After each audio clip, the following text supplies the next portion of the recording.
மாலை 4 மணி. ஏகாகிரகமாய் ஏதோ எழுதி கொண்டிருந்த பகவான் நோட்டு புத்தகம், பேனா, மூக்கு கண்ணாடி முதலியவற்றை அவைகளின் இடத்தில் வைத்துவிட்டு ஜன்னல் பக்கம் மேலும் கீழும் கருத்துடன் ஏதோ பார்த்தவாறு இருந்தார்.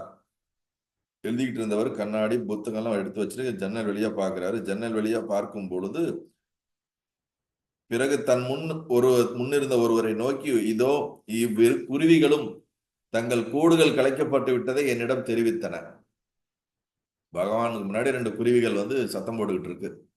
அதை நல்லா லிசன் பண்ணி பகவான் பார்க்கும்போது தன்னுடைய கூடை யாரோ கலைத்து விட்டார்கள் என்பது போல அது அந்த ஒரு கம்யூனிகேட் பண்றதுக்கு ட்ரை பண்ணிட்டு இருக்குது அப்படின்னு சொல்றார்.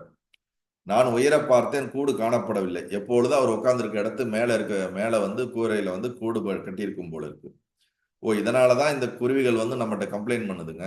யாரோ டெய்லி நான் கட்டுறேன், அதை யாரோ பிச்சு பிச்சு போட்டுடுறாங்க அப்படின்னு கம்ப்ளைண்ட் பண்ணுது போல இருக்கு.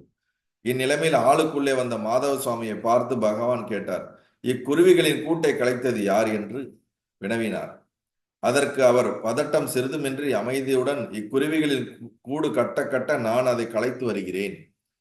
அவருடைய பகவானுடைய சேவக் ஆனா அவர் மாதவ சுவாமி நான் தான் இது கட்ட கட்ட அதை என்ன பண்ணிட்டு இருக்கேன், பிரிச்சுட்டு இருக்கேன். அவனே பகவான் சரி, இப்போது புரிகிறது. அதுதான் குருவிகள் என்னிடம் முறையிட்டன.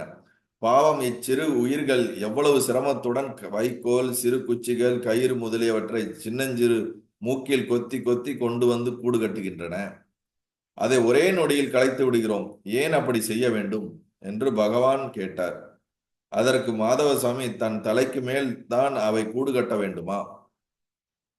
வா, இவ்வளோ இந்த குருவிகள் சின்ன சின்னதா அங்கிருந்து இதெல்லாம் பொறுக்கிட்டு அது கூடு கட்டுறது கஷ்டப்பட்டு, அதை ஏன் நீங்க இது பண்றீங்கன்னு, அது கூடு கட்டுறது கரெக்டா, ஆனா அது உங்க தலைக்கு மேலதான் கட்டணுமா அப்படின்னு இந்த மாதவ சுவாமி கேட்கிறார். அதுக்கு பகவான் சொல்றார், அவை வேற எங்காவது கூடு கட்டி கொள்ளலாமே என்று விடையளித்தார்.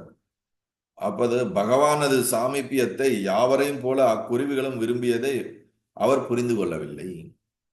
அதாவது பகவானுடைய பிரசன்ஸை அந்த குருவிகளும் கூடு கட்டி மேலே இருந்து அவருடைய பிரசன்ஸை அது என்ஜாய் பண்றதுக்குதான் அது இங்க கூடு கட்டிக்கிட்டு இருந்திருக்குது. அது எப்படி எல்லாரும் அவரை சுத்தி இருக்கணும், அவர்கிட்ட பேசணும், அவர்கிட்ட தெளிவு பெறணும், அவரோடு இருக்க வேண்டும் என்ற ஒரு வேட்கை இருப்பது போல அந்த குருவிகளும் அவருடைய பிரசன்ஸை என்ஜாய் பண்ணணும்னு வருது. அது புரியாம அந்த கூட்ட திருப்பி திருப்பி எவ்ரிடே கலைச்சு போட்டு இருக்காரு. இந்த நபருக்கு, அந்த சேவகுக்கு என்ன சொன்னாலும் புரியலங்கிறத தான் இங்க விளக்குறாங்க. சரி சரி, முடிவில் யார் ஜெயிக்கிறார்கள் என்று பார்ப்போம் என்று புன்முறுவலுடன் பகவான் கூறினார். சரி, நீ எவ்வளவு தரம் பிரிச்சு போட்டாலும் அது திருப்பி கட்டிக்கிட்டே இருக்குதா, இல்ல அது கட்டுனா கட்டிட்டு போது நீ விட்டுடுறியா அப்படிங்கிறது காலம் பதில் சொல்லட்டும்னு விட்டுறாரு பகவான். நல்லது.